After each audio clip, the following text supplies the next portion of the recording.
Hey, yo, what it is and what's good, y'all? Welcome back to 280 Plus, the social media podcast where I take the conversations off the timeline and go beyond the tweets. I'm your host, Los Def, and I'm back with another episode. And today we got a very special guest. Yo, brother, introduce yourself, man. Montez Parker, CEO and founder of Parker International Security Firm. Like you say, I'm a community advocate, most importantly, a family man. So thanks for having me, man. Appreciate it. No doubt, man. Yeah, this has been kind of in the works for a little bit, you know. We finally was able to kind of nail down, you know, a date and time to talk. And yeah, man, it should be a good conversation, man, because I think you offer a service that's like really needed. I mean, especially in all these different aspects. And you know, I just like to pick your brain a little bit about that. And we'll get into all the business stuff later, but we're gonna just kind of start the show like normal, and we're gonna react to some things that's kind of going on, things that people are talking about on social media. And I just wanted to, you know, just kind of pick your brain, see what you think, man. So the NBA draft, right? And NBA free agency is like full swing. The NBA draft just passed. And, you know, obviously the big story about the draft, even though this young boy was almost at the end of the draft, I mean, got picked number 55. We had Bronny James, you know what I'm saying? First ever, we got the first ever father-son duo in the league at the same time. And it's sparking a lot of conversations about nepotism and favoritism and things like that. And a lot of people not feeling that Bronny deserve to be where he's at. But like, I guess in general, like when you've seen that, you know, and you've been everybody's been kind of keeping tabs on it. What are your thoughts about like Bronny getting drafted? Like, do you feel like, you know, it was just his pops pulling the strings, or do you feel like, you know, he kind of earned that in his own right? You know what I mean? And does it matter, so to speak? That's a good question. I mean, there was definitely some strings pulled. I don't think you can deny that there were strings pulled on it. Like anyone that says there wasn't, you're not facing reality. I think he could have used another year or so. You know, I'm in college. You know, I mean, basically a freshman and went straight in after that. I think he could have used another year. If you look at Shador, you know, his dad's making him kind of sharpen his skills before he's in the draft. I'm not against what they're doing at all. It's good for history. So I think he could have used another year to answer you. I'm not upset. And then on the nepotism side, I tell people, go look what the Manning brothers did. So, like, you know, I didn't understand what was going on or what goes on in sports, but there's a lot of people that are privileged where basically it's like he's not going to a bad team. He has to go to a franchise team. So when you get a lot of, you know, people that come from, you know, underserved communities that are Black and brown, they're going to those horrible teams and they really don't got a chance, you know, to have a lengthy career. So to see, you know, people like LeBron, Deion Sanders start to, you know, learn how to navigate in professional sports, that's the win. Yes. Nah, yeah. I like those examples that you pulled up. I mean, especially like when you think about Deion and things like that. Obviously, Deion has connections and things like that. But yeah, he wants the best for his sons in terms of, you know, keeping them there and, like you said, refining the skill. Because he wants to kind of put him in a position where it's almost guaranteed that he's a good pick, as opposed to it seeming like, oh, you know, you pulled the strings. And it's a little bit different for Deion because he's not in the league. So he does have influence, but it's like he can't dictate as much as like maybe LeBron, because LeBron, you know, people look at him as like the second GM of whatever team he plays on. I mean, he has a lot of, you know, pull, whatever. And so, yeah, but I like that. And then, yeah, if you do look at the Mannings, the Mannings definitely dictate, especially with Eli, they dictated where he was going to go, because he was supposed to get drafted to the Chargers. And they was like, his dad was like, nah, my son playing for the like he gonna get drafted to the Giants. Yeah, I mean, fuck that. So, but that happened with that's what Deion Sanders said about Shador. Like, look, he's not going to some crazy team. He's gonna go to a powerhouse team. Yeah. So I think we're just seeing it happen like in the front now, Yeah, which is, you know what I mean? It's yeah, crazy. Don't now one downside to it is you are starting to see a lot of NBA players' sons of whatever side get into the NBA, and then that's just closing in that gap. It's creating a bigger barrier for the regular person. that's You a know what I fact. mean? That's a fact. So, That's a fact. yeah, I think people are sometimes though overusing the word nepotism a little bit. Like everything yeah, is not necessarily nepotism because nepotism you do have to have power and you have to have influence, right? So like so it definitely happens in professional sports when it comes to the front offices because if you the owner, I own this team, I get to decide whoever the hell, what I mean, works for exactly. me. So like that is true nepotism because there might be more qualified people, but you putting your son in charge of basketball operations or like you making your son the GM, like that's nepotism. We see it in head coaching a lot, right? Yeah, Because yeah, if I get hired as a coach, I get to hire my own staff. So I'm gonna get my boys. You know what I mean? I'm gonna get yeah, the people that I know that I have a rapport with. So yeah, that's nepotism. I think that like a lot of times with players, you it's good to have a reference, like your dad as a reference, but like I don't think a lot of times these fathers have too much pull. Now, LeBron is a different story because yeah, he's arguably, he's the biggest player of this generation, right? I mean, he's the, second Michael, I mean? Like he has that Michael Jordan type, influence.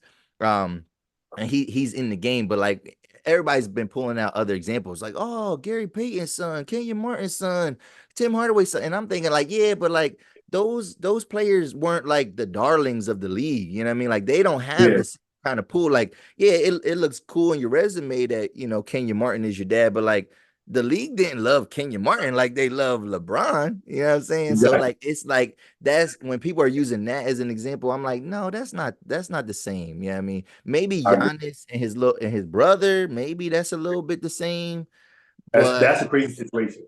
Yeah, yeah, yeah, because it's like this dude probably shouldn't be in the league. You know what I mean? at all. Yeah, But yeah, I do agree with you though. I think Bronny would have benefited from one more year because obviously he had injury riddled season. He had the heart condition, and I yeah, think one more year of him being the man, you know what I mean, or him like really showing it, it would at the very least, right? Because people would know that he got connections. His dad is in the league, but I think people would look at it like, oh, he earned that. I mean, he was the exactly. 23rd pick, he earned that. Now it's like it's looking like okay, you know what I mean. But now 50 being the 55th pick, I don't think that's of consequence to anybody. I mean, that's Yeah, like you take a chance on people like that all the time. So but yeah, yeah, I just think it's interesting, but I do think that people are overusing that word nepotism a little bit, and it's like it don't apply to every situation.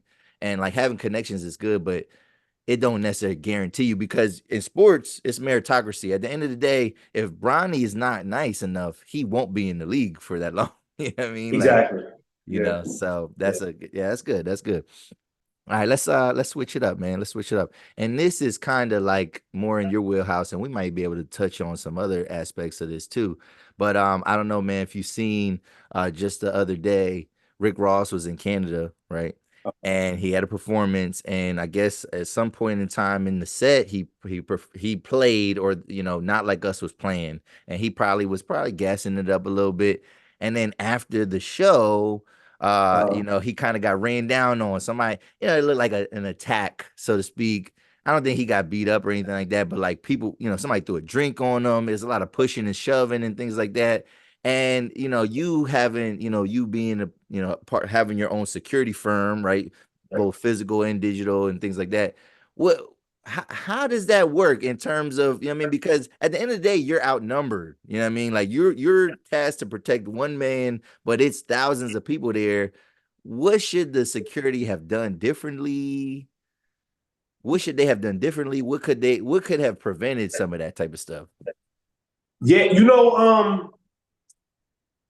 the best example I could give you is 50 Cent. So, Whack 100 tells a story about when he pressed 50 Cent. I forget exactly where, but he was like 50 Cent had the SEAL team. You know what I mean? It was like the Navy SEALs pulled up and nothing happened. And they was able to deal with it.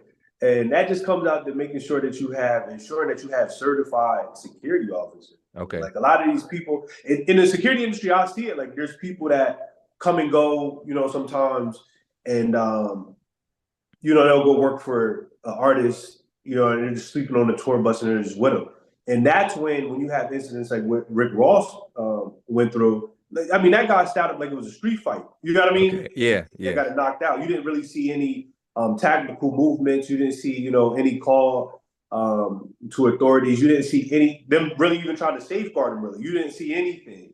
Yeah. So the main thing is to make sure that you're going with, a security firm that has their licenses, whether it's a detective license or bonded, and they have some type of training. You know what I mean? And their liability. So let's say that guy got knocked out. Let's say if he actually has an issue, is Rick Ross going to pay for that, or is that security officer going to be like T.I. security guard, where it's just like you're out of work and you got a bunch of medical bills. You know what I mean? So to answer the question, those guys got the money to pay for thorough security, and they're choosing to save money. And then when stuff like that happens, it kills your brand. Yeah. Do you think, do you find that artists are more so hiring their boys or the entourage to be their security as opposed to getting real security? Is that what happens a lot of times? Without a doubt. Without a doubt. I know firsthand, people go on tour and they'll just get the second vehicle for like 4 people in it. You know what I mean? And that's their security. They got no clearances. They have no nothing. And a big thing about getting a security firm is if something happens, that person that owns that security firm has that detective license so that he could stand for you in court. So if you look at like when that happened with Snoop Dogg, remember? And they were basically like Snoop Dogg was right. He still had to go to court because it was just a friend off the block that had a weapon, right? So he wasn't in front of a judge to say, "Hey, I'm going to be honest." It took an oath that says, "Whenever I'm doing my duties, I'm going to be upstanding." Yeah. So it's always going to come back on those artists when they hire, just somebody off the streets, and 50 Cent is a perfect example for that. Look that up when Whack 100 press came with a bunch of whoever. And he had a competent security firm that knew what they were doing, and they handled it and got him out of there. Dang. Yeah. Like you cannot have your boy that got warrants and like they ain't licensed to carry. You know what I mean? Like you can't have them dudes like being your security. You know what I mean? And that's probably is the case a lot of times. Like, no, I'm gonna get the biggest niggas I know. You know what I mean? And they got my back. You know. So and everybody's looking at Rick Ross like, well, you ran. You know what I mean? Like you didn't help.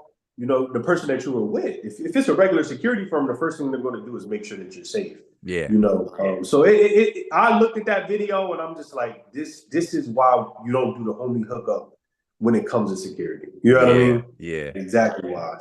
So I guess I'm gonna ask you, like, would you ever consider being a part of like the security team of an artist, or for you, do you feel like that's too much of a liability? Like, do you feel like too many things can go wrong? Is it not worth it in the end? Like, because I'm assuming it could be lucrative, but also there probably is some like cons to like working for an artist. You know what I mean? Like, but would you consider something like that or? So we've done security for a number of artists before, you know what I mean?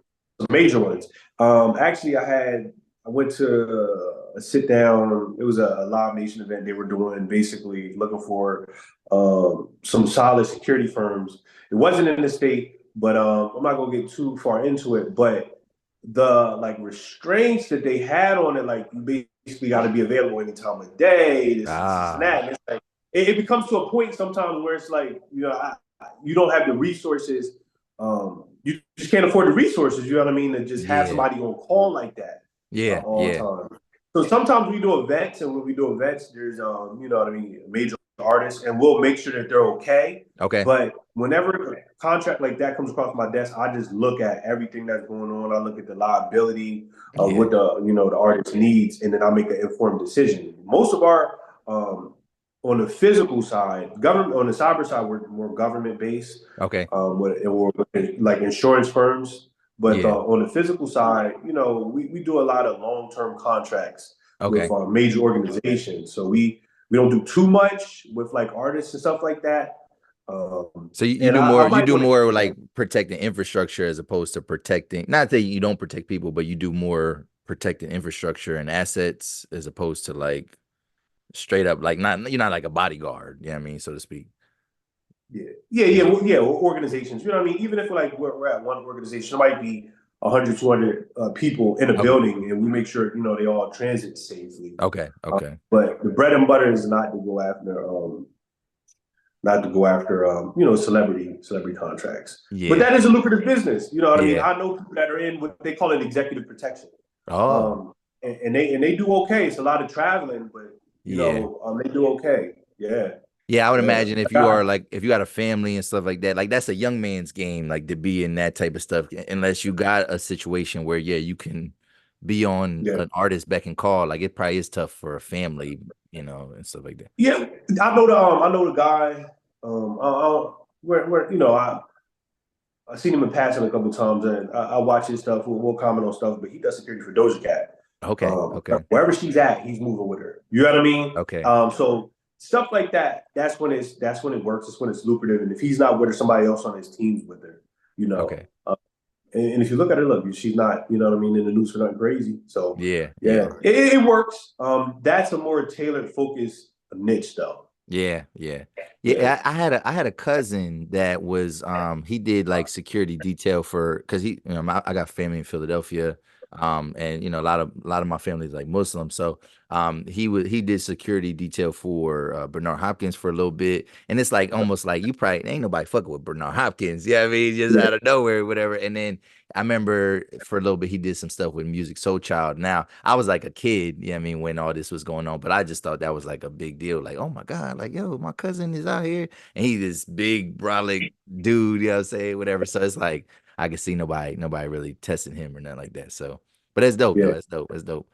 All right, man. Let's switch it up again, and let's talk Just real about quick, one thing on the side note, I yeah, forgot. nah, Like, if you look at Rick Ross Security too, if you got that type of artist, man, they should have had crowd control bear spray. That would have handled the okay, whole situation. You know what I mean? So damn, that's when it comes in and just not getting a homie off the street. You have the tactical resources that you need on your belt or on your hand. Because if that was me, and whenever I do security like that, at least 3 people on our team is going to have bear spray. okay, You see what I'm saying? yeah. Because that's going to control the crowd. I just wanted to get that in there. No, and you're allowed to like spray that. Like, is there any liability and like harming somebody's like? Do y'all get in trouble for that type of stuff, or are you protected because of whatever certifications you have and stuff like that? Like Yeah, I mean, you like you to have just to be like spraying it, like spraying people like like like left and right. I mean, of course you have to be certified to use whatever you're using, whether it's lethal or non-lethal. okay, But remember, at the end of the day, you're here to protect who you're contracted to protect and yourself. So if it gets to a point where you have to defend yourself, yeah, because those security officers have to defend themselves, then you're good to deploy. What you have to deploy to keep everyone safe. And okay, in that aspect, my mates would have been loose. Now I would have had it out. I would have been in the ready stance to basically say, "Hey, look, let's back up. Let's back up." And if they would have kept moving forward, yeah, the crowd would have got made yeah, instead of me yeah, getting knocked out. You know what I yeah. I mean? hear that. I hear that. You got Yeah, self-preservation is first and foremost. You know what I'm saying? yeah. Yeah, I feel you there. I feel you. All right.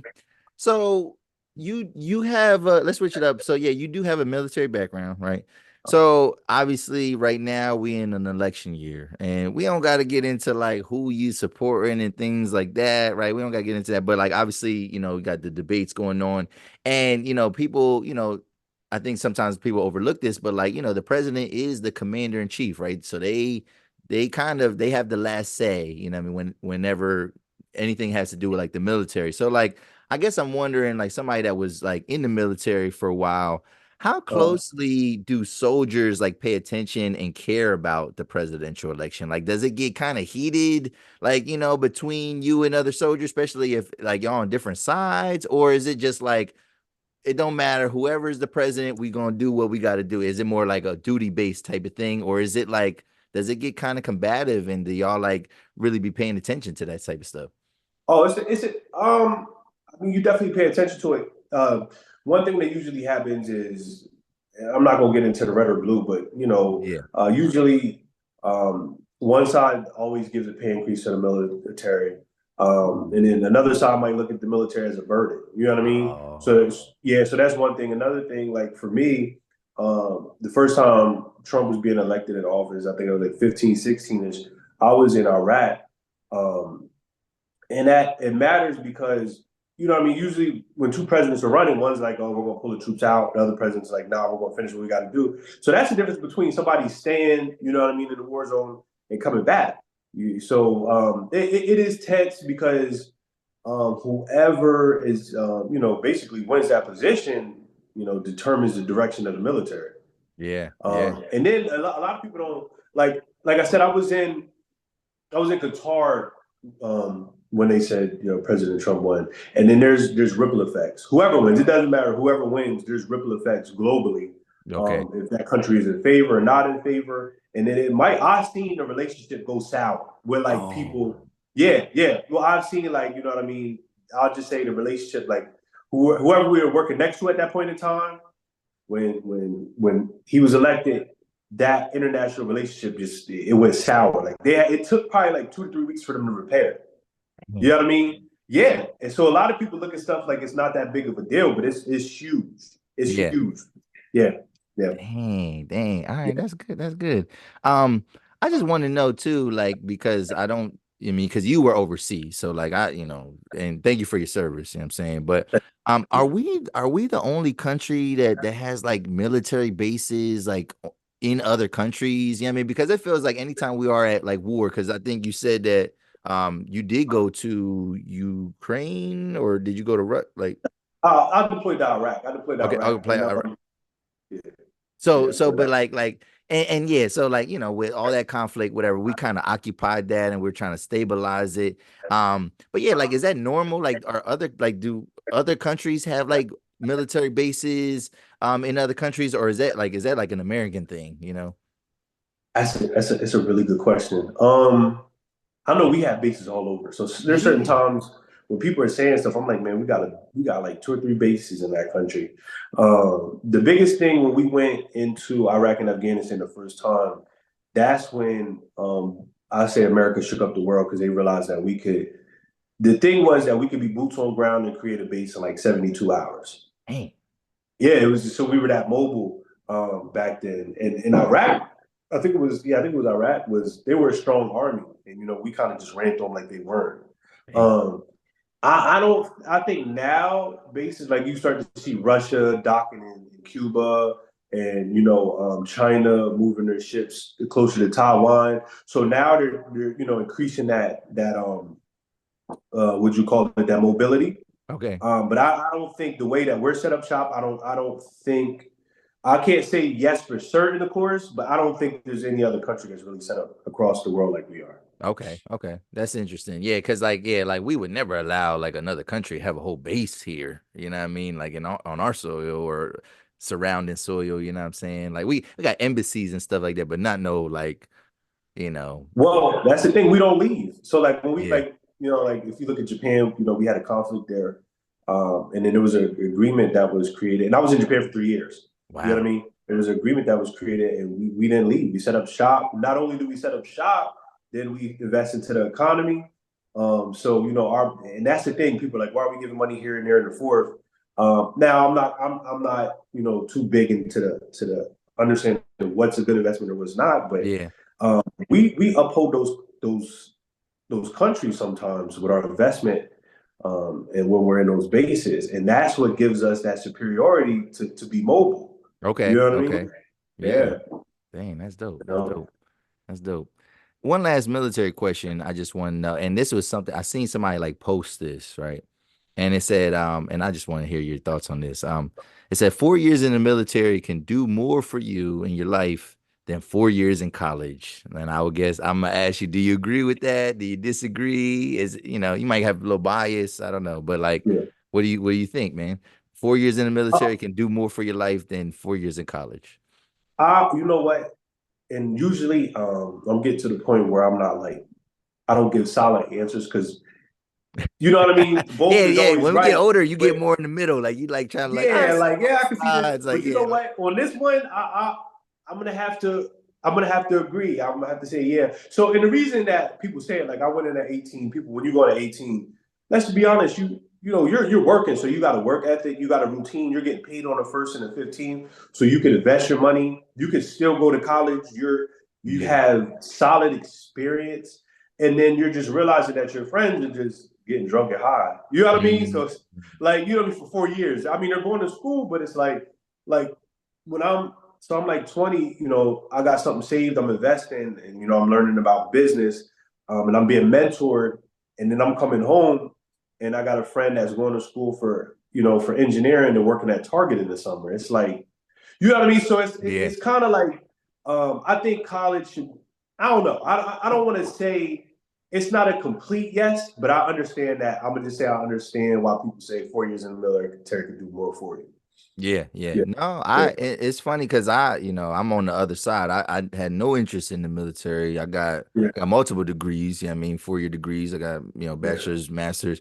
But like it's like I do look at the military now that I'm older. I'm like, damn, that shit is a cheat code. Like, you know what I mean? Like, yeah, because yeah, like especially if you go especially for the young men that they just don't really have it, like the people that don't know what they want to do, like you might yeah, find your purpose there, and then you get all these benefits that people don't really get to talk about.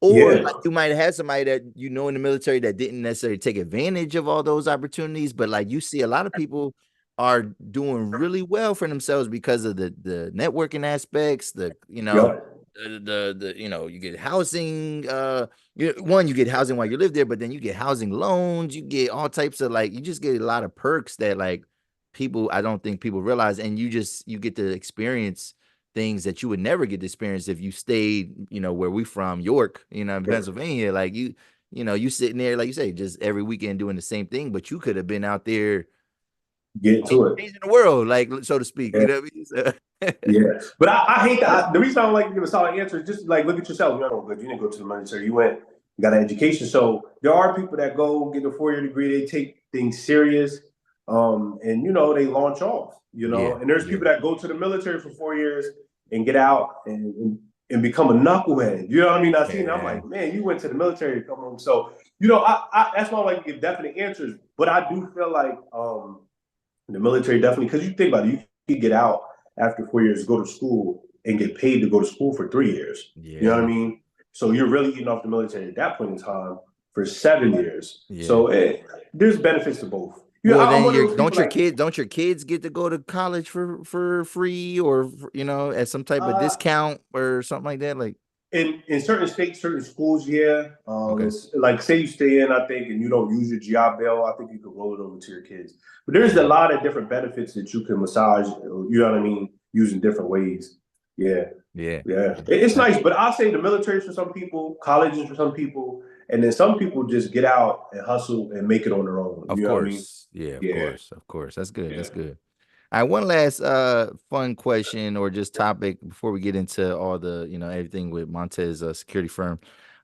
So so I just been seeing it and I talked about it already on the podcast, but I didn't really get to chime in with anyone else. But so Chris Brown's on tour right now, right? And Yeah. he's making a lot of money on these meet and greets, right? Like these photos and things like that. So, I obviously like if money, let's just say this, because a lot of people off the rip, they're like, I'm not paying that. I would never pay that amount of money to do that, right? So let's just say money is not a factor, right?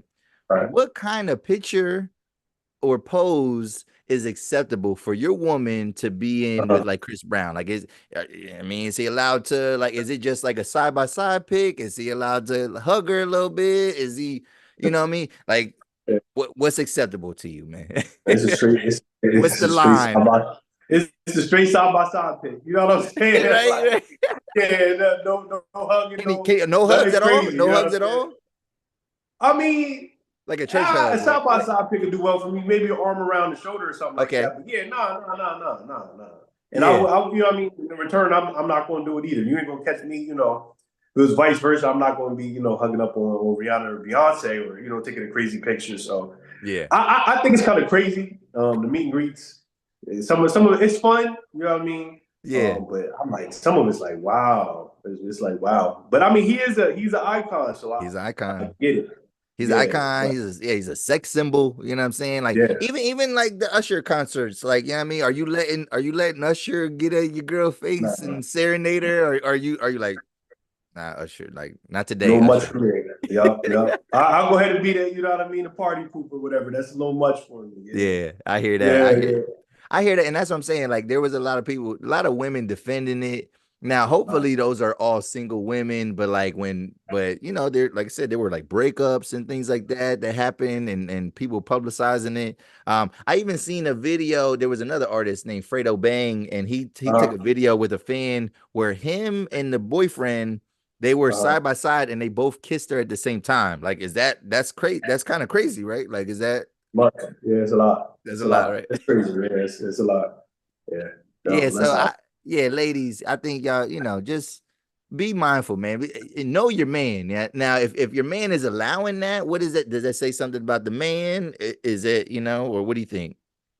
I If a mean, man, I don't think, you know what I mean? Different people have different appetites. You know what I mean? I don't want to judge somebody for their appetite. You know what I mean? But okay, me, okay, I'm like, it's not for you know you what I though. mean?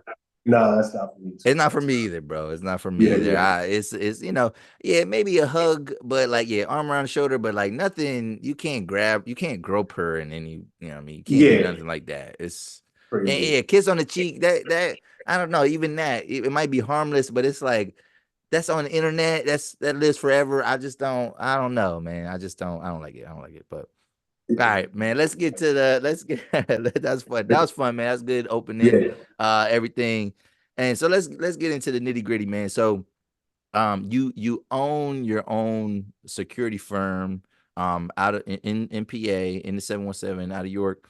And I guess can we just get into your story a little bit? Like I know we can get into the military or maybe even I don't know, does your story start even before that? Like were you inspired to do something like this prior to your military experience? But like just kind of yeah. take it away, man. Like kind of give us a background as to like how you got here. Okay, you know what? No, before the military, I wasn't in the security or law enforcement field at all. So I went to the military. I was actually going to go for bio environmental engineering, but I wanted to go as soon as possible. All my friends were in college. And they was like, look, you could do security forces and be out in November. Boom, I took it. So I say the first year was hard. It was an adjustment for me because, I just wasn't used to anything law enforcement. And then when I went over to Japan and I saw, all the different sectors within the law enforcement or security background, that's when I started to really fall in love with it. I was doing like defense biometrics, information, security, stuff like that. I even did a couple of, escorts with pilots, and I'm like, man, this is dope. There's a lot more than security than just the average thing that you see. So I stayed in it. And then I went to Iraq in um, 15, 16. I was away from my daughter for like a year, and that was when I was like, when I get out, I'm gonna start a security firm. I saved all my money, and I was like, I'm gonna start a security firm because since with the money that I was away for a year, you know what I mean. So I saved that money up. I got out in 17, and I think I was at 24, 25, and I didn't have the qualifications to get some of the licenses I needed. So Okay. I went into the job market and I worked for under the governor's jurisdiction doing small business development for like 3 years. Okay. And then when Governor Wolf was ready to transition, that's when I went back into full time entrepreneurship, started my business, and I've been running ever since. Wow. So that's been what you said last 4 years? Is it Yep, been yep. last 4 years? Okay, okay. And so you said that you weren't going to the military for that, you were going for something else. So like security kind of found you, like this vocation kind of found you, Yes, so to speak. yes. Yep. Okay. I say it found me, and I gave it my all. I gave it my all, and then I had a lot of mentors in the military. Because remember, I was 19 years old in Japan, so I had a lot of people that were grooming me, like, you're good at this. Maybe you should apply for this. Maybe you should do this. And that's how I just, really kept growing and expanding in the security sector. I guess let's see. Yeah, I'm gonna ask this. So, in general, do you feel like people with a military background are like best suited for security, or do they make like the best, you know, I guess people to secure your either people or assets and things like that. Like is that a plus or like can you have any other type of background like or do you have like a leg up because you were in the military, you feel like? No, I don't feel like you have a leg up because Okay. there's people that come out of the military. There's some people that come out of the military and they're just like, think about it. You for your first 18 years of life, you were told what to do, and you go to the military. Say you're going for 4 or 6 or 10 years, and you're told what to do. So when they get out, they're just full renegades. You know what I mean? Like they're Okay. like, I want to be. So it's it more matters about the mindset of the person. Of course, I look into the background. I look at the aptitude of a person, and then really the mindset of a person. After I say like year 2 or 3, I really started paying attention to people, their characteristics. Do they have integrity? Are they punctual? Do they listen? Right? And are they a quick study? Those are the things that matter in security. Not everybody's going to be big and bulky. Um, Okay. not everybody's going to be good at, like a black belt in karate. We do have people that are, black belts and big and bulky, but then you need just a regular person that maybe knows how to do medical things or how to, be good at Oh, communication. okay. Okay. So you really got to make a full team. So to answer your question, I don't think coming from one background really gives you a leg up. Okay. Okay. Yeah.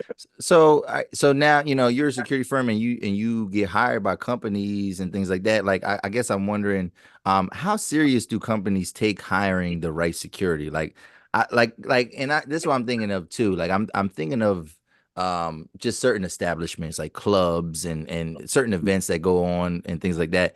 And I feel like when I if I enter a place like that, like if I am entering a nightclub, like I do look at the security and I be thinking like I should be somewhat intimidated by the security. I mean, and like I should feel like nothing is gonna go down. But then sometimes you go into some places and you be like, "Yo, Yeah. what's this dude about to do out here?" Or like this person look out of shape and it just looked like they just got bodies. Like sometimes it looks like places that hire security they just have random people. And like I know you said like you do have to have a mix of a different team, but like I guess I'm Yeah. wondering like how serious do people take that, or do they just kind of hire security as just like a check off the box? Like, all right, we got to have security, or Uh, do they are they really like scrutinizing and looking like, no, I need this, I need this, I need this. yeah. You know what? I say the more serious someone takes their businesses, the more serious they take their security. You Okay, know what I mean? okay, That's whether it's physical or digital. So some people are just trying to, might be a party promoter or event planner that's just trying to make their bottom line. So they're just like, look, we want bodies for as cheap as possible. And then when something happens, it usually goes back on the actual security, professional. yeah, So you have to watch for that. And what I try to do is just stick with businesses and firms that take their security very serious. okay, You know what I okay, mean? That appreciate, us coming out and doing the recon before, that really let us do our site assessment and make recommendations to really safeguard them, and that's what happens when you're dealing with, major firms. Now, when you're doing, event planning or certain events, they're just like, look, we need 4 people. That's what we need. That's all we want. And okay. that's where you kind of get those bodies. And you start to have issues. You can have issues like that. Yeah, like you know what I mean? Like, yo, people is getting hurt in here, like they can't, and it's like, I don't think that was Yeah. the right choice, whatever. But so I Yeah. guess I'm curious this. So obviously, we come from the same place. So when you came back home and you Uh, decided you was gonna start this security firm, did that like kind of shock people? Did it like did people have certain perceptions about that? Because yeah, you look sometimes you do look at security like as like, oh, the flashlight cops, you know what I'm saying, or something like yeah. that. Did you have to deal with some things like that, like the stigmas of any type where, sometimes people look at security as like the ops also, I mean, like Yeah. close to law enforcement, So it's like, did you have to what was that like coming home and deciding this? Like, did people look at you like, what do you think you doing, Montez? Like, I mean, It really was. You know what I mean? okay, okay. Um, and that's something that you have to work through. I think whenever you're doing something exceptional, it doesn't Okay. matter if it's security, it could be anything. People are gonna kind of look at you like, the audacity to think that you could achieve that until you start Mm. moving and you get that motion. Then it moves forward. Then you're gonna hit the barrier where, oh, you got a badge and a gun. You got this, you got that. Yeah, that happens too. But I think the more that you do something in a professional manner, the more people respect you. Okay. Um, and the thing that really sets our firm apart, I say in Central Pennsylvania, is that we have community really as a cornerstone of everything we do. So Okay. there's a lot that you won't even hear about of things that come across our desk, and I'm just like, no, we're not going to do it because it's not hard. It's not based in community. You know what I mean? Okay. Okay. I don't like to work against the community in any way. And I think that, over the past 4 years that we've stayed true to, being a community-based security firm, that now people are really starting to accept it and respect it. So it could be somebody that could fly off the handles. You know what I mean? That could Yeah. be known for this or that or the fourth. They might see us, whether it's downtown doing security at a bar, Trey and Boo Classic, or somewhere, and they have nothing but love for us because they know that we're actually there to keep them safe, and not, Okay. make them look like it, feel like an outsider. Okay. Okay. That's dope. That's dope. So yeah, I was wondering too, because I do have this in here. So summertime equals live events, which equals masses of people. So you were just at your firm was just at the Trey and Boo doing security. Now, this is a free outdoor event, meaning like nobody's getting patted down necessarily. And I guess I'm wondering, like, in an event like that, what is your objective? To and how do you protect people in an event? Like if something goes down, like because we have had incidents, at that event, so to speak, over the years. Um, Mhm. and like, are you there simply to protect like the players and the personnel? Or are you there trying to protect everybody? Because yeah, I can assume that that has to be kind of like in some ways nerve-wracking just because it's hot outside, tensions are flaring sometimes. You might have Yeah. people, in a small town that we're from, there's probably conflicts that we don't even know about that are under the surface that might erupt. Like what's the objective when you're doing an event like that? Man, so that's a layered question. The first thing, It is, yeah, Penn I'm Park, sorry. Penn Park is a big. No, no, that's good. That's good. Penn Park it's not a small park. So No. whenever you have something like that, you want to make sure that you're breaking it down into sectors, and your security team knows what they're responsible for, what sector they're responsible for, how they're going to report that back, how they're going to surveil it. If there's an issue, how are they going to communicate that issue to the team so that we can deal with things first. You have to attack the security procedures first. You got to look Okay. at the lay of the land, figure out how you're going to break it down, right? Okay. That's first. Second, it goes back to the community basis, right? Um, just that respect. I like to say we lead with respect, right? We lead with respect. So just the fact that a lot of people know about our business, they have respect for it. Yeah. So it really gives us leeway a lot for people not to try something that they may try anywhere else because you know what I mean. They may know if we got an 8-man team, they probably know 6 people, on the Facts. team. Facts. And that respect is just like we can handle that somewhere else. Now I know that is a strong point that we have, but that's not something that I lean on. Yeah. So Yeah. another thing that we do is we're ensuring that when I say we're in your face, I don't mean we're in your face in an aggressive way. Hey, how are you doing? We're talking to people. We're having the conversations, right? We're Hmm. seeing who's kind of aggressive, who doesn't want to be around, and the people that are having that conversation. And those three, between the security procedures, staying community minded and leading with respect, and being that hyper awareness allows us to really have a good pulse on what's going on. So, we might hear over the radio, hey, the court's getting a little tense. Nothing's wrong with that. It's all in the fun of sports. It happens in most sports, Sure. right? Sure. So they might just need to, hey, let's calm down a little bit, right?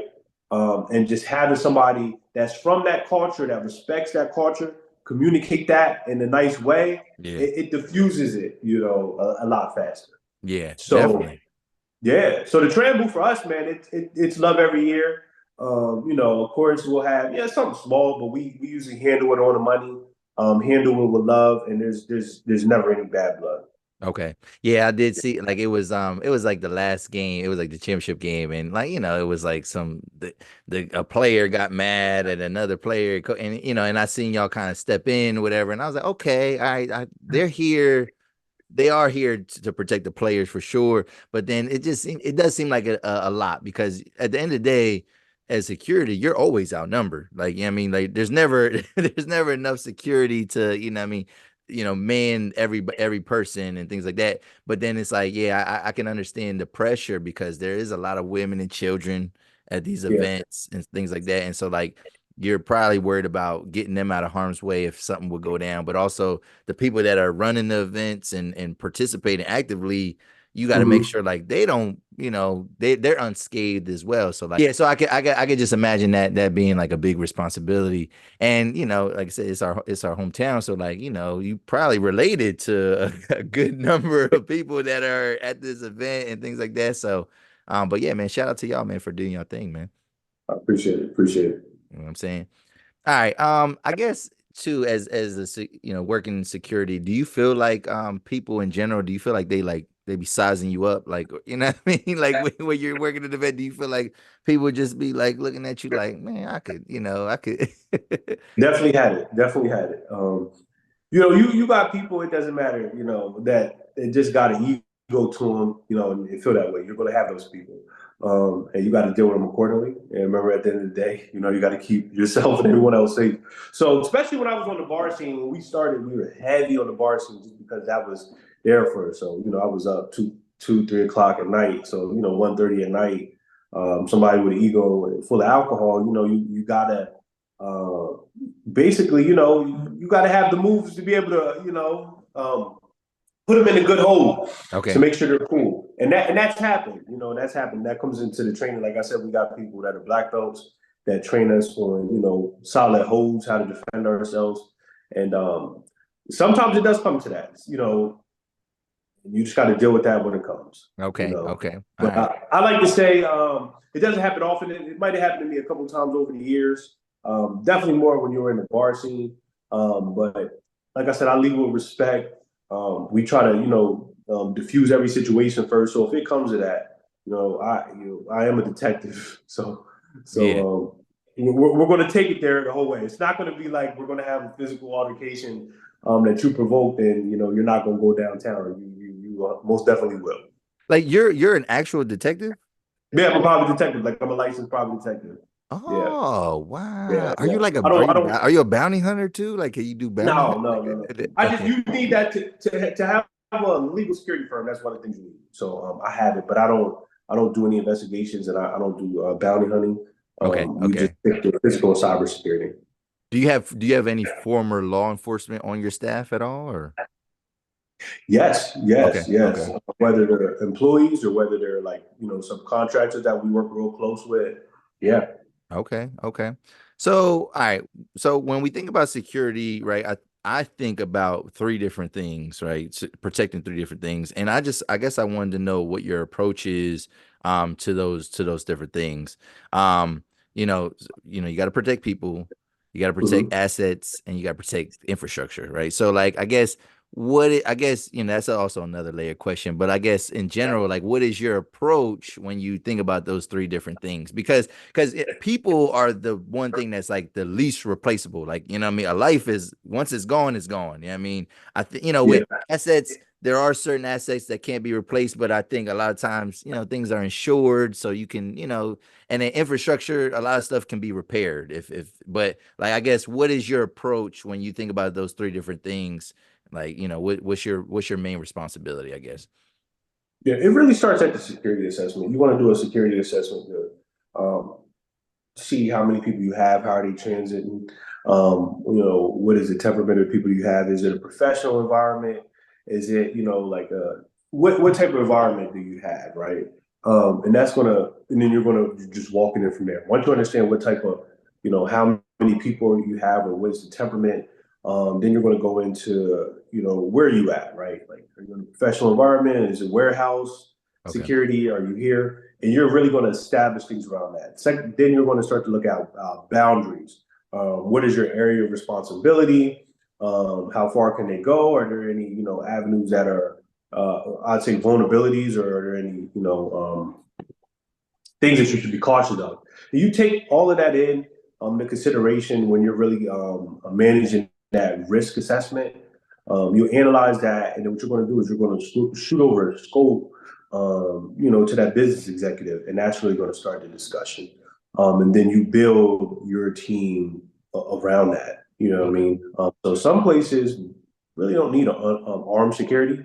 Okay. Some places do need armed security. Sometimes you see the personnel and then you see the assets that are attached to it, or like you said, the infrastructure, and you're like, maybe we would like armed security for this, and then we'll make that recommendation. Sometimes what happens, let's say with an event, like we did a major festival, and there were like 6 entry points, and there were um, celebrities that were going to be at the event as well. So it was a lot going on. The main thing for us was to control the entry points and then control like the VIP areas and have some people roaming. Yeah. And then they were like, "That's too many people for us, right?" The recommendation I gave, they said, it might have been too many security officers at the time, so we compressed it a little bit. We added maybe 1 or 2 armed officers, and we got the job done. Okay. Afterwards, we probably could use another security officer or two. But to make a long story short, I make my risk assessment and my analysis. I send it in. Now, if they want to send it back and say we don't need this, we don't need Plan A, we need B, then I'll send back the Plan B. But I'll make sure I put in there, not going with Plan A leaves you liable to these things, and I just make sure that they understand um, their risk, and they're okay with the risk that they're leaving on the table. Okay. Okay. Where the venue talk? Are you talking about the King Street Jam? When you did you guys do the King Street Jam? We did a King Street Jam before. Yep. Yes, we Yeah, did. okay, Yes, okay. we That's the yeah, man. I'm so sad that they did not. They kind of shut that down. You know what I mean? Like they didn't want to continue that because that was did. probably the dopest thing that York has ever seen for like I agree. I agree. It like was a beautiful. It was a like in the city. That's the dopest thing that we've ever had, bro. Like Yeah. And for an event like that, I think we might have had like eight. I think we had 8 people, and then towards the end of the night, I mean, there had to be over 1,000 people in that parking lot. yeah, You yeah, know, and that's the example when you got to be quick on your feet. They were not expecting that many people that day when it was yeah, Funkadelic out there, so we had yeah, to be quick yeah, on our feet to kind of surround the area. But I thought that was a great event. I would love to see it come back yeah. too. Yeah, Yeah. that's what's up. All right. So it seems like, all right, obviously physical security is a big thing, right? But like we in this digital age, right? And there's a lot of like now it seems like, and I've noticed what your talking points a lot of times has to do more with cybersecurity. So like I Uh-huh. guess like how did you kind of get into that? Is that like normal for like a security firm to also get into cybersecurity, or is that what kind of makes you stand out amongst the competition because you offer this other layer of protection that like other people ain't even diving into? Yeah, it's starting to become a huge thing. Well, cybersecurity has always been a big thing, Of but course, yeah. it's the convergence of security, converging physical and cyber is starting to become a huge thing. So if you have a place like infrastructure, it needs digital protection, it also needs physical protection, right? So it's Mm-hmm. becoming a major thing. The thing is that most physical security firms don't have the competence Mm. um, to branch out into cybersecurity, and it's very expensive to just go hire a cybersecurity professional. You know what I mean? To hire somebody on that executive level to build that out. So it's very expensive. So me having software development experience, cybersecurity Mm. experience, really gives me that leg up. Um, 5 to 10 years from now, maybe even sooner, you're going to start to see more security firms that are converged and do both. Because just think about it. Think of there are a lot of celebrities, executives that are getting hacked personally. Mm. Yes, yeah. So they're going to start reaching out. It's already happening to me. I already get calls, to help people with their individual, cybersecurity plan just for, maybe them or their family, and to kind of do a risk assessment to see if maybe their information's on the black web, if it's here, if it's there, are their emails compromised? Yeah. So yeah, we do that. So it's starting to become a thing. Okay, okay. So what I guess what companies or like maybe even institutions, what is who are the most vulnerable when it comes to like cybersecurity hacks and and because I would assume that obviously it's important, but like I don't know if everybody is necessarily taking it as seriously. So like I guess I want to know like what are you seeing? Who has the biggest vulnerabilities right now? Like, is it like these older businesses? Is it like institutions that like we didn't think about, like schools and government? You know what I mean? Like, I'm just curious. Yeah. Schools are huge. Schools are huge because if you and I did a couple pieces of content on this and Yeah. wrote a white paper on it. If you look at schools, think about everything that you had to give a school for your child to go to school. I Yeah. mean, it's pretty much your entire identity, right? How are they Yeah. safeguarding that information? It was something that I asked a lot of people. They're like, I don't know. So, if a school has 5,000 students, that's 5,000 identities that they have on their network or, in person. How are they protecting that? Yeah. How are they backing it up? And if you look at it, it's actually a trend right now that a lot of schools are being hacked. There's been I think a major school in California was hacked. There's been hacks on universities. So they're going after that. And think about it. If you're under 18 years old, you basically have a free credit score. You have a clean sheet to go Yeah. off of. So schools are a big deal. Older adults are older adults get scammed all of the time. But I like to say, instead of looking at cybersecurity like it's like a cyber incident, look at it more as a code, right? It could happen to anybody.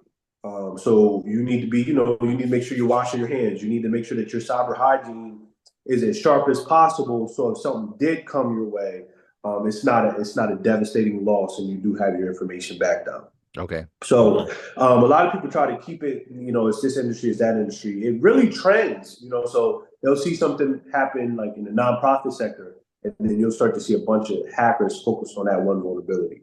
And that's the importance of contracting a cybersecurity firm, even just on a retainer to keep you informed on what's going on. Maybe we need to patch your systems.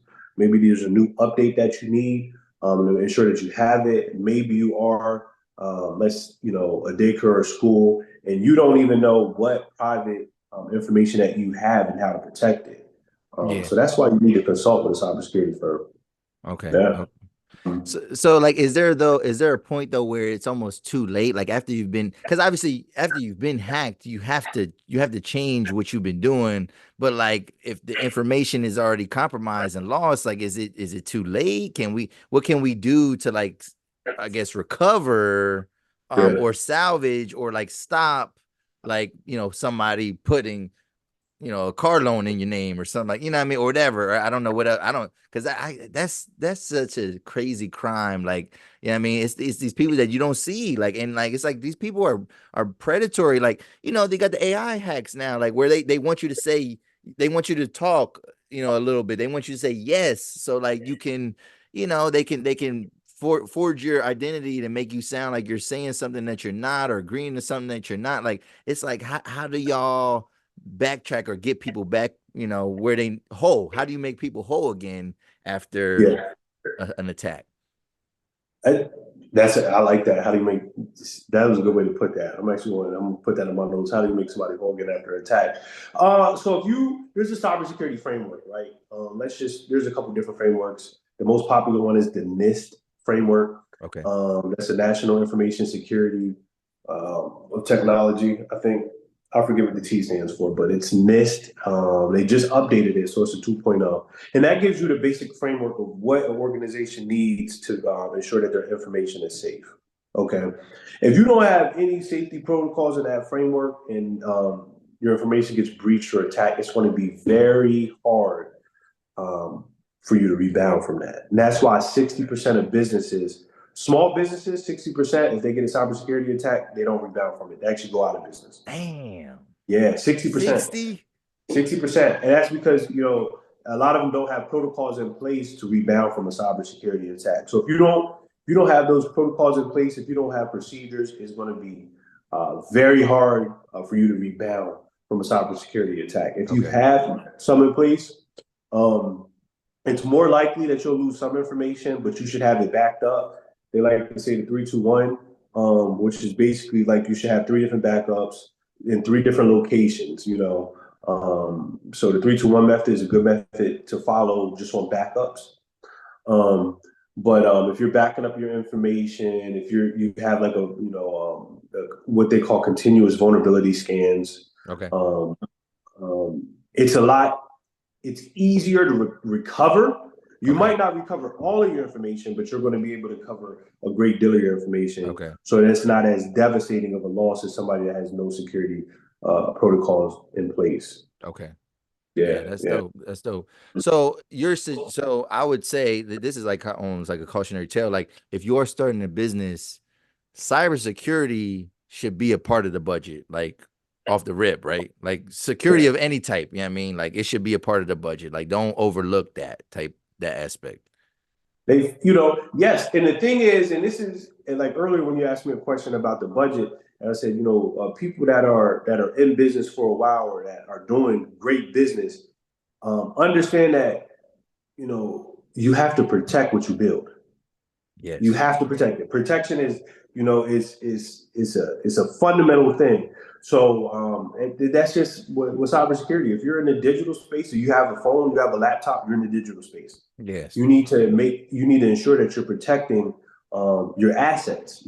So it doesn't need to be a huge budget if you're a small business, but spending 500 to 1,000, dollars will go a long way. Will go a long way. Yeah. Yeah. That's dope. That's dope. All right, man. Let me see. Other questions I got. Other questions I got. I guess I did want to touch on something 'cause I think we covered stuff and you can chime in and give other stuff about the business specifically. But I did want to ask you something. And this was because it was something that you kind of put in our emails, and we was like, in terms of headlines. So let's think about Diddy real quick. You know what I mean? Right.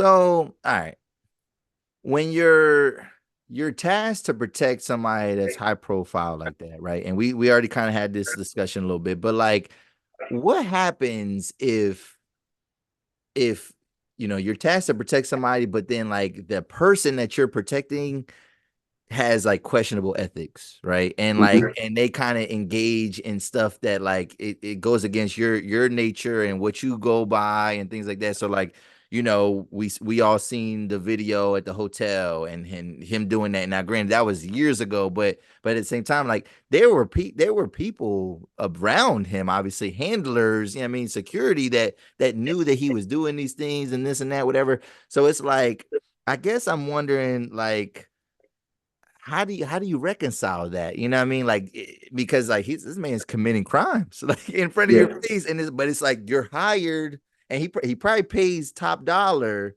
for you to kind of confidentiality. You probably sign NDAs and all that. But like, how does that work? You know what I mean? When you're dealing with somebody like that, where it's like, yo, bro, you wilding. Like I seen you do this and do this, but it's like I can't say nothing. Like I don't know. How do you Yeah. reconcile that type of stuff? Like. Well, the first thing you're seeing is those confidentiality agreements do not hold up in the law enforcement investigation. You know what I mean? Okay. So everyone that he paid, when whether it's the feds or anyone else gets involved, the confidentiality agreement means nothing. That only means something in the business sector. So that's number one. Number two, it comes back to just having a licensed, bonded, reputable security firm. He didn't have that, right? Roger Oh, Bonds basically said, "I got out of jail, and I was his go-to cop when it came to security." Now, Gene Dale, I think Gene Dale was the actual detective, and if you see, he was saying a lot. But for a while, he was like, "No, no, no, I didn't see this stuff. I didn't see this stuff. Y'all trying to come at my pension, right?" And oh, yeah, he ended up saying that. Yeah, if you look at it, he's like, "I wasn't around for it. These are things I heard." Because the fact of the matter is, if you're a law enforcement person, or you're somebody like myself that has sworn in as a private detective, you have a responsibility to report those type of acts. okay, You see okay. what I'm saying? So you have that responsibility. So maybe you don't see something where you can report it, but you hear about it. A licensed bonded security firm, 9 times out of 10 is going to cut that contract just off of ethics. You see Yeah. what I'm saying? Um, but somebody like Diddy, knowing that he could pay, just somebody straight out of jail or that's well connected and in the streets a certain amount of money, you could take advantage of him. That's what happened. Now, at that point in time, Mm, it was good for him, right? But the downside is when something questionable happens off of which you basically, paid them to be, hush hush about. Now that, the chickens are coming home to roost, they're all telling, Yeah. right? Yeah. And if you had a reputable security firm, then let's say an incident happened and it was questionable and nobody was charged for it, you're going to have a confidentiality agreement with that security firm, and those guards are not going to be on Vlad TV talking about it. Yeah. Wild investigations going on. You know what I mean? Yeah. And all that stuff is in a contract. If I'm at, I'll have my contract. When something happens and we got to go to court for this, you have to pay, the court fees because this is still on your clock, right? So, meaning if this goes into court, then this contract is still binding, and me and everyone, all my team members, will keep information confidential from the public. Yeah. He didn't have that. So it comes down to, there's a lot of times with security where people feel like, I can pay these people to do what I want and I'm not going to get a license firm. And it comes back to bite them, like it's coming back to bite Diddy. Because, his security team is just throwing him under the bus right now. Yeah. Yeah. Yeah. Throwing him under the bus. They're probably doing him in worse than they're doing him in. They're Yeah. doing him in. They're telling everything. And then you get into the question of the ethics on the security officers. If you were there for all of that, you're just as at fault as he is to me. You Okay. know what I Okay. mean? Okay. So to come out later and say, well, these are things, I want to do, it's just, it's very questionable to me because you didn't do the ethical, you didn't, make the ethical decision while the thing was going on. You got paid, you went on. Yeah. So is it considered snitching, even though, yeah, I know that's like a gray area, whatever, but is it considered snitching if they're seeing these things that, go against their ethics, that are bad things, whatever, but then they're throwing them under the bus? Is that snitching, or are they doing the right thing? With this situation, it's a little hard because of the power that he had. You know what I mean? Yeah. To me, if you're going with if you're certain people like a Roger Bonds and you were going with those crimes and you were helping them cover up, yeah, you're snitching. You know Yeah, what I'm yeah, saying? yeah, yeah. You weren't Oh, being because you were complicit too, so you're you throwing him were under the bus to save complicit. your yourself. Okay, yeah, yeah, that's okay. To me, you know what I'm saying? But now, if you were a street security officer and you didn't know what was going on, and you were just doing your job, you're doing your job. And that's the thing, when you hit that gray area, you should always be doing your job when you're doing security. You Yeah, have a job to do. Something goes wrong, you report it, And yeah, if you don't, then you're in that area where now you're just telling so you don't fall with everyone else. That's snitching. yeah, yeah, yeah. You know? Dang, that's crazy. That's crazy. Whew, that's good, man. This is a good conversation, man. I guess before we go, what services do you provide? You could put out any plugs that you got out there, anything that you wanna let the people know. I appreciate it. I appreciate it. So you can always check out our website, which is parkerinternationalsecurity.com. We're on Facebook, Parker International Security.com or Parker International Security. That's our handle on Facebook and Instagram. My personal is Mo Parker on IG. Regular Montez Parker on Facebook. Follow us. We're creating a lot of content around physical and cybersecurity. We already have a good bit out. We're going to start putting more out. We're going to start educating people on cybersecurity, how to stay cyber safe, how to be safe in the physical as well, or I should say how to be safe physically as well. That's a correct way to say it. So we're here. Our mission is to ensure that the physical and digital environment is safe for individuals to live, learn, work, and raise a family. And that's what we do 24/7. That's good, man. That's dope. That's dope, man. Do you feel like you got off everything you need to get off? Did you know what I mean? You had a good time, good conversation? I had a good time. This was a dope conversation. I appreciate you for having me. Earlier, you brought up Ukraine. When I was in Iraq, we seen a couple of Ukraine planes in transit. So the first time I was in Iraq, about 15, 16, that was the first time Russia invaded Ukraine. And a lot of people forget about that. Yeah, That that's was the what I first don't thing. even. I was like, oh shit, they did this Yeah. already? Like this is like a Yep, repeat? 15, 16. I don't know what happened. It kind of just went away, but I say that to say when stuff like that happens, like there's ripple effects across the world. So me being in Iraq to see like, the ripple effects of that invasion over there. It just, I'm really like, I really, really look into what's going on globally when it comes to security and cybersecurity. And right now, it's a really hot time. It's a really hot time. It's a really vulnerable time. But that's what I was talking about earlier when I was talking about Ukraine. I was in Yeah. Iraq, and we seen some movement. I was just like, I didn't realize how connected things were. I didn't think I would be in Iraq and see a plane from Ukraine, or you know what I mean. I might have buddies in other places, and they might see people from Russia. It's just crazy, but it's really, it, it's really connected. And to me, it felt like, how when they talk about the beginning of hip hop, when they were like Biggie, and Jay-Z and Busta Rhymes went to the same school. That's kind of how I felt when I was over there, because I seen all of the players that we see on the news now, Yeah. moving, or you heard of them moving around. So this stuff has been going on for a while, and hopefully it can end soon. Yeah. Well, it's interesting because, and I seen somebody talk about this real quick on TikTok, and just in terms of Ukraine, and it had to do with the debate. And it's like people are overlooking this because a lot of people is focusing on the health and the deterioration of Joe Biden, but like some of the stuff that Donald Trump was saying was wild, because he was like basically he made it seem like, yo, Putin wouldn't play with me like that. You know what I'm saying? Like he wouldn't play with me like that. And he made it seem like, yeah, that was his dream to go over to Ukraine, but like, he wouldn't do that if I was the president. Almost like they're buddies, and it's like, I don't know, like people like overlook that, like, yo, what does that mean? Like, does he have that much influence? Is he in cahoots with this man? Like, is that not problematic to people? Like, I just don't know. It's like it's weird. Yeah, it's a wild. I say it's a wild time. And you got to look at like the resources, like China and Taiwan. Taiwan is a technology beast, right? That's where all the Yes. chips are coming from. Chips are a Yes, the big chip. Yeah, deal. me and Stu was talking about that like a Yeah, year ago or so. Like, I mean, yeah, yeah. yeah, I talk to Stu all the time too. Shout out to yeah, Stu. Yeah, yeah. But and then you look at Ukraine. It's like the big breadbasket of the world. A lot of grain comes in and out of Ukraine. So it's a big. I look at it personally. It's very sad that people have to.